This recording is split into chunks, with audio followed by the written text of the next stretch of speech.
In this video, I'm going to explain everything you need to know about your layers in Photoshop. So let's get this video rolling. Hi everyone, my name is Bill and I want to welcome you to this video. And before we begin, I want to tell you that I post videos just like this every week. So if that's something you'll be into, make sure to hit that subscribe button and make sure to hit the bell icon so you get notified every time I post a new video. Now you may ask, what are layers?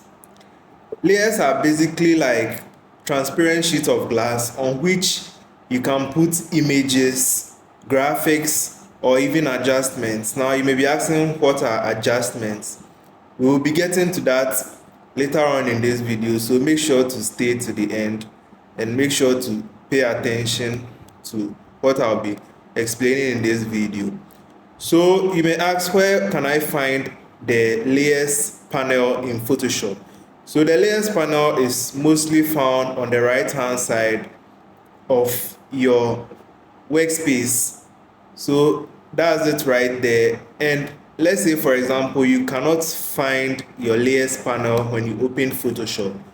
It's very simple to bring up your layers panel. Just go up to Windows and then come down to layers and then click on it. You are going to have your layers panel here, and then all you do is drag it and drop it onto your panel side, and then you have your layers panel right there. So now let's say you've imported this image of the earth and space, and then you want to paint in like birds, like maybe two birds. So I'm going to paint in two birds onto this image. So let's say you paint this bird and that bird. Now, as we did not create new layers for these birds, so it makes it very difficult to manipulate them. So right now, if you want to enlarge the birds, for example, if you press Ctrl T, you cannot enlarge the birds. You can only enlarge the whole image. And when you try to even clean the birds, it cleans together with the whole image. So you realize you do not have the creative freedom you need. And by the way, when you see these checkered boxes, it means that there is nothing there, or it means, let's say, nothingness. So basically that place is empty. So that's what these checkered boxes mean. So if you want to have autonomy and have control over what you are creating, just come down here and then click on this box to create a new layer. So now I have a new layer up here. So if I now draw my birds, let's say I draw this bird on this layer and create a different layer and then draw my second bird. Now you realize when I press Ctrl T, I have the opportunity to move my bird around. I can enlarge this bird. I can do whatever I want with it. I can flip it horizontally. Anything I want, I can do with it. And when I pick the eraser tool, and then I clean it, you see only the bird cleans. It doesn't affect the background. So that's what layers help you to do. Now let's talk about how you can manipulate multiple layers. So here you realize I've added more items. I've brought in an astronaut and I've written interstellar and space here. So if you want to manipulate two of these together, just come up here and then click on shift. Now we have the space selected. So when you click on shift and then you come down and click on the image of space here, everything in between will be selected. So right now, as I have everything in between selected, when I click Ctrl T, everything gets selected and then everything moves together. So that's basically it. And if, let's say, I select the space and then click shift and then click on interstellar, everything except for the space is going to be selected. So when I click Ctrl T, only those items are now selected and will be moved. So that's basically how you select anything, things in between. Now you may ask, what if I want to select different items? For example, you want to select space and then you want to select the space, but you don't want to select what's in between, like our astronaut and the interstellar. Just come and then if you click on the space, click Control or Command on Windows or Mac, and then click on the space. Now you realize the two will now be selected and anything in between will not be selected. So when you click Ctrl T, now only those two will move. Our astronaut and the interstellar writing doesn't move along with them. So that's how you select things in between. Now if you want to merge them together,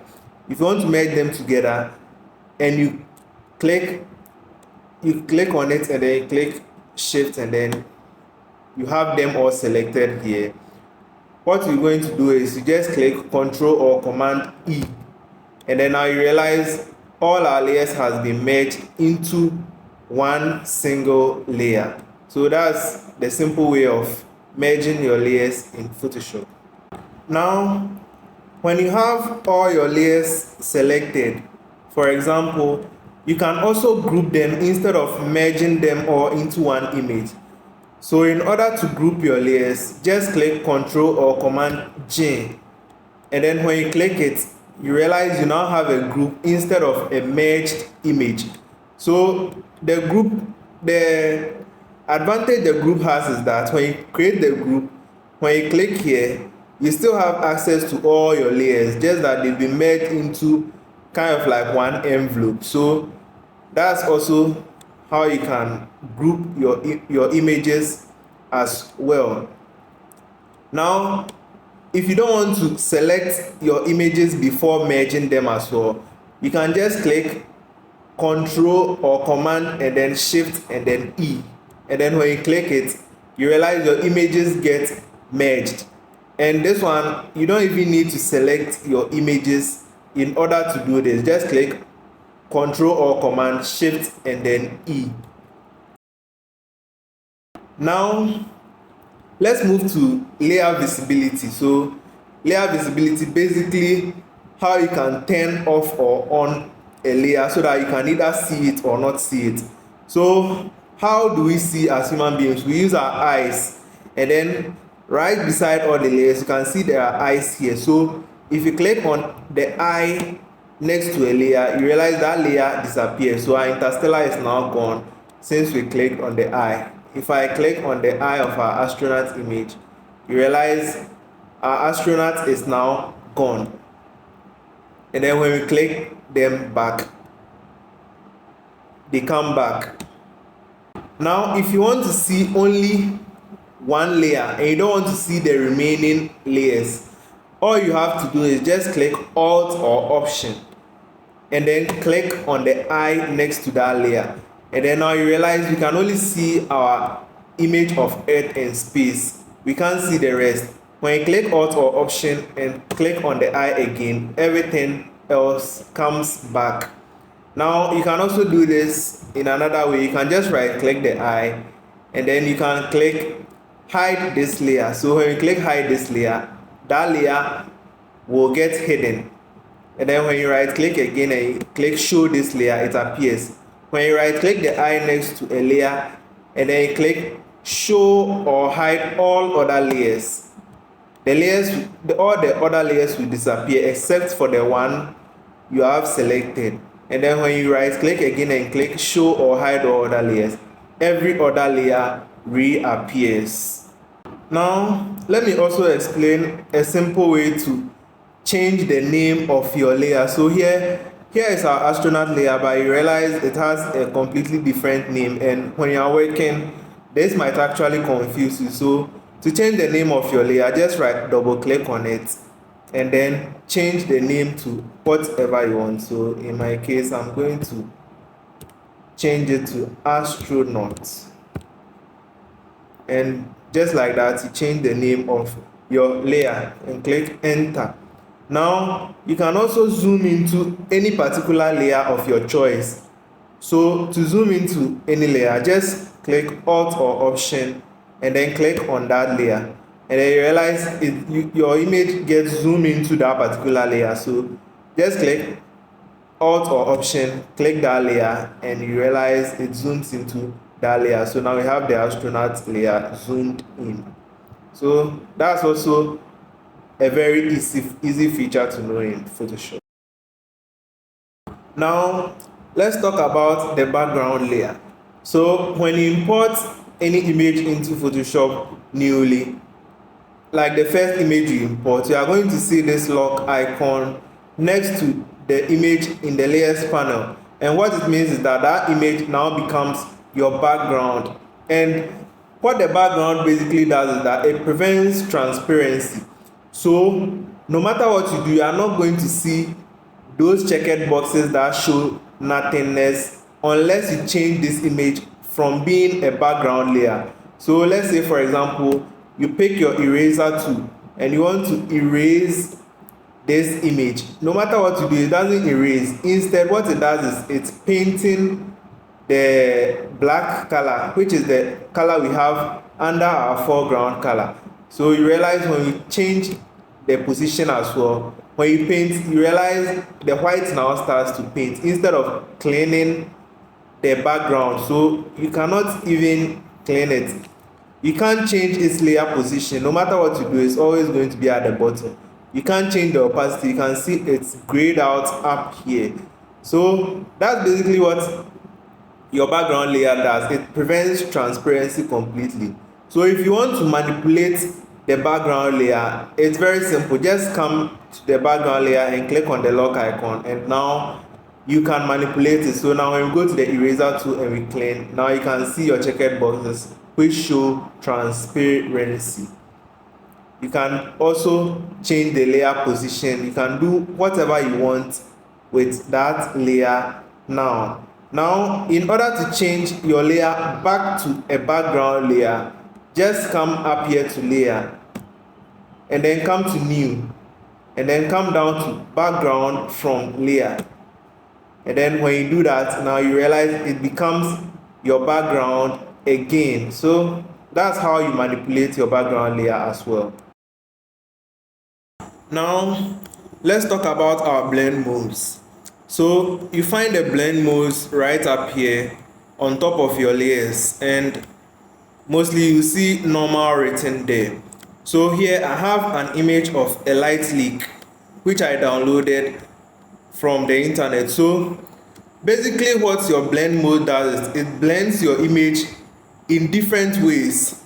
So when I come to the blend modes here, you just click on it and you see a drop down of different blend modes you have in Photoshop. So when you scroll down, you realize it affects your image in different ways. So each blend mode has its own purpose for whichever project you are creating. So depending on which image you are blending, you realize you choose whichever one you like. So with my light leak, I'm going to choose screen, and when I put it on screen, you realize it gives my image this very beautiful light leak, and it adds a nice spicy touch to the image. So for basic purposes, you can have it at the back of your mind that multiply always darkens whatever you are blending, and screen always brightens up whatever you are blending. So now let us talk about the opacity. So let me first change the blend mode back to normal, the blend mode of my light leak. So the opacity basically reduces or increases the visibility of a layer. So it just shows your layer at a certain percentage of visibility. So if you want to reduce the opacity of the light leak we have here, just come up here, you see opacity, and then you bring it down, and then when you drag it down, you realize you see it less, and when you drag it down, you see it less, and when you send it to 0, you don't see it anymore. So that's what opacity does. It reduces the visibility of your layer.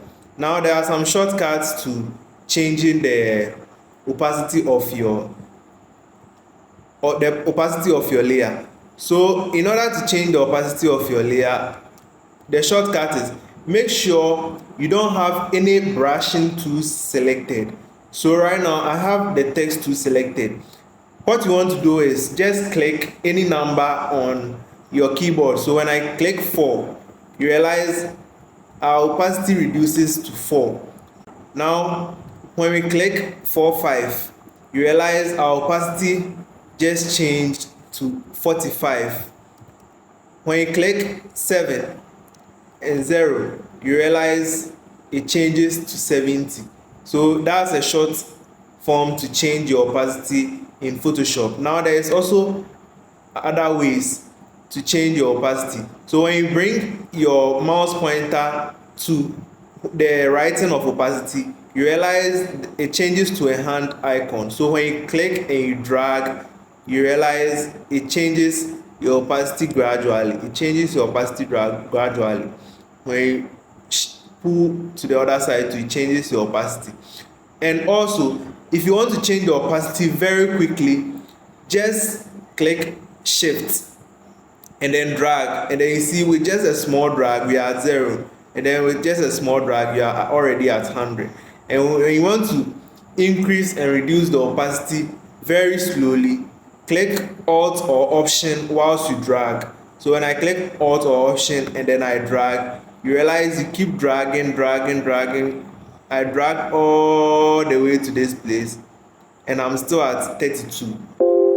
You see, so when you click alt and you drag, it drags your opacity very slowly. So that's how you change the opacity on your layer as well. Now let's talk about how you can duplicate a layer. So to duplicate a layer is very simple. Just choose the layer you want to duplicate and click Ctrl or Command J, and then you realize a copy is created. So when I pull him out, you realize our astronaut now has a friend. Yes, so right here we have a copy of our astronaut image. Now there are other ways you can do it if you can't keep the Ctrl J in mind. So the first one is to just right click and then come up here to duplicate layer, and then when you click on it, you see this, just click OK, and then you have a copy of your layer right here. Another way also is to come up to layer, and then when you click on it, come to new and then come down to layer via copy, and then when you do that as well, you have a duplicate of your image. So these are the 3 simple ways you can also duplicate any layer in Photoshop. Now you can also duplicate a selected part of your image. So let's say for example I select part of my astronaut. So when I make a selection of half of his body and I click Ctrl J, you realize only that part has been duplicated. So when I move it, you realize only that part of his body has been moved. So you can also duplicate a selected part of the image, not just the whole image as well. Now, how do you delete a layer in Photoshop? To delete a layer in Photoshop, just make sure that layer is selected and then just click delete on your keyboard, and just like that, that image is gone. Now there are other ways to delete your image in Photoshop as well.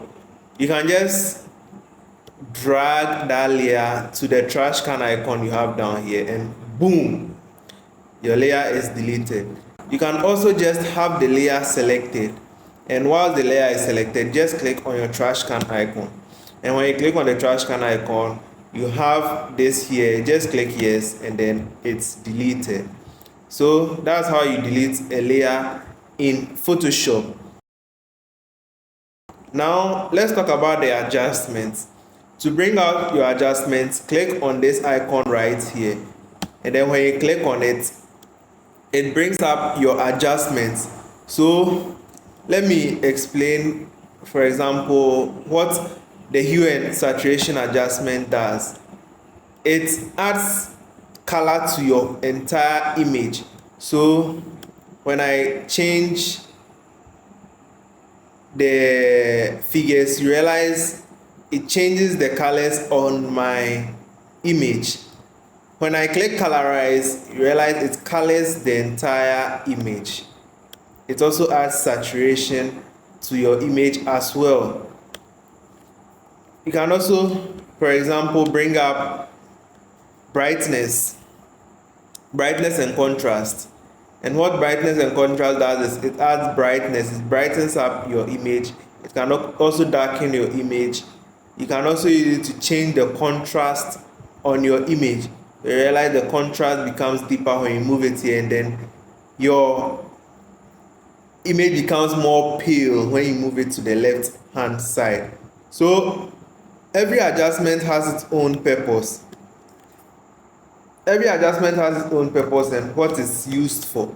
So you have different adjustments over here, and as you use Photoshop, you are going to understand what they are used for, and then you can use them accordingly.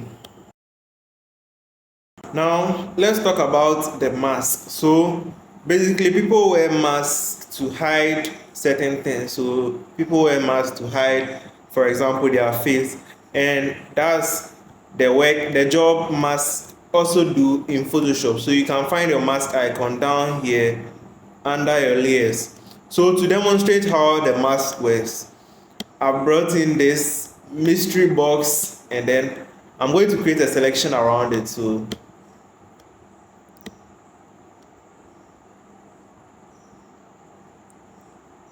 I've created a selection around it. Now what my mask is going to do is it's going to hide all the white parts, and then I'm going to see only the box.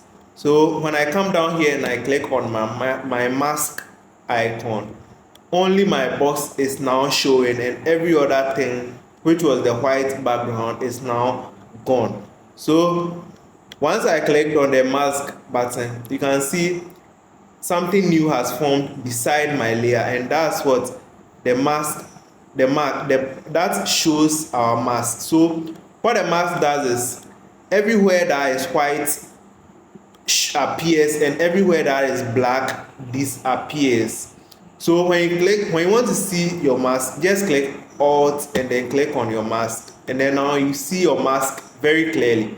So you realize the box part is white, and then every other part is black. So wherever is black in your mask, you will not see, but you only see where is white.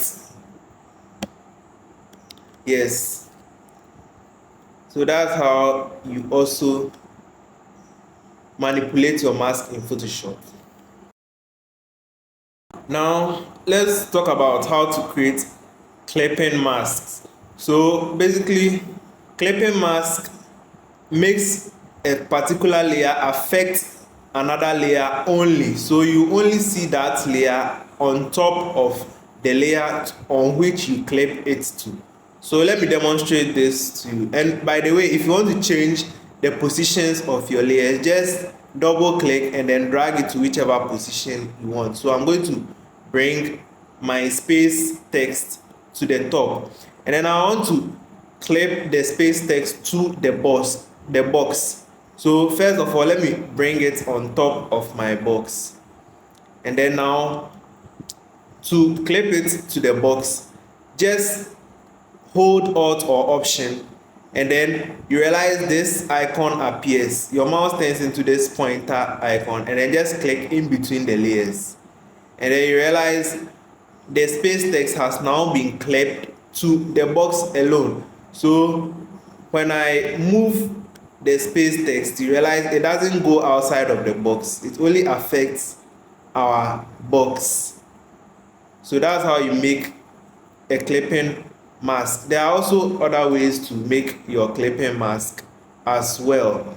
The other way you can also create your clipping mask is to come to the image you want to click and then right click on it and then come down to create clipping mask. And then when you click on it, you realize the image has now been clipped to the box. And then when you move it, it only affects the box like previously. So those are the two ways to create your clipping mask. With your adjustment layers as well, you can clip your adjustment layers to your image in a different way as well. So for example, if I bring, let's say, my hue and saturation, and then I want to clip the hue and saturation to only the box, make sure the hue and saturation is on top of the box, and then click this icon over here inside your adjustment layer. And then when you click on it, now when you move things around, only your box gets colorized. Every other thing doesn't colorize except your box. So that's how you can also make a clipping mask for your adjustment layers as well. Now, with the thumbnails on your layers panel, you can also make them bigger, smaller, depending on what you prefer. So in order to make your thumbnails bigger, right now I have it at small. Just right click on the empty space here and then click, maybe if you want to change to medium, click medium thumbnails and it changes to medium size. Right click and then click on large thumbnails, realize it changes to large. You can even change it to no thumbnails at all and you don't have any thumbnails appearing. So you can choose it, you can choose whichever option you want. There's also another way of doing it. Just click on this hamburger icon right here and then come down to panel options. And then when you click on panel options, you are going to have this same your thumbnail size options over here. So right now I have the small selected. So when I click on medium and you click on OK, now you realize my thumbnails now changes to medium as well. So that's how you can change the thumbnail size in Photoshop as well. Now let us talk about smart objects and raster layers. So the difference between smart objects and raster layers is that with raster layers you can change your pixels. So what are pixels? The pixels, when you zoom into your image, you realize there are these small tiny boxes which come together to form your full image, and those are what we call the pixels. And when your layer is a raster layer, you can manipulate those pixels, but when it's a smart object, you can't manipulate those layers. So right now our astronaut layer is a smart object. When your layer is a smart object, you are going to have this tiny box you see down here, and that shows that your image is a smart object. So to change it to a raster layer, so right now as we have it here, when I come to my eraser tool, for example, I want to clean some of the pixels out. You realize my eraser tool has been cancelled out, meaning I cannot clean the pixels. I cannot change the pixels to any other form. So to change it to a raster layer, just right click on the layer and then come down to rasterize layer. Now I have my eraser tool selected, and now when I clean, you realize my astronaut gets clean. So now I can manipulate the pixels the way I want. And with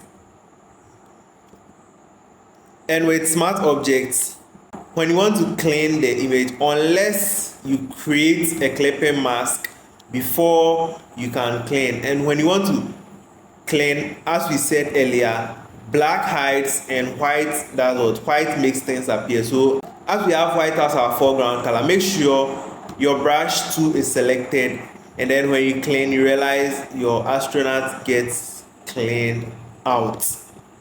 So that's how you can clean a smart object. Now, another advantage smart object has over the raster layer is that when we have our layer as a rasterized layer, so let me rasterize the layer. When you rasterize the layer, for example, and you add maybe smart filters, so I'm going to add a filter, I'm going to add Gaussian blur, and then when I add the Gaussian blur to it, and then I click OK, you realize the blur has been added into the layer, and we cannot change the values later on if we want to. If I want to reduce the blurriness on my astronaut, I cannot do that because it has been inputted into the pixels. So let's change it back to a smart object. When we convert it to a smart object, for example, and we come up to filter, and then we blur it, we come to Gaussian blur, and then we click OK. You realize because it's a smart object, you have your smart filters down here, and then when you click here, you can even turn it off or you can turn it on, so you can manipulate your smart objects as you keep on working. So that's the difference between raster layers and smart objects. Usually when you are working and maybe you want to perform you want to perform an action, and maybe a smart object cannot perform the action, Photoshop will give you a notification, and when you just click OK, it's going to change it to a raster layer for you. So you don't need to just worry, just keep working, and when you get there, Photoshop itself will notify you, and then you can change it to a raster layer or a smart object. So basically that's all the things you need to know about your layers panel inside of Photoshop.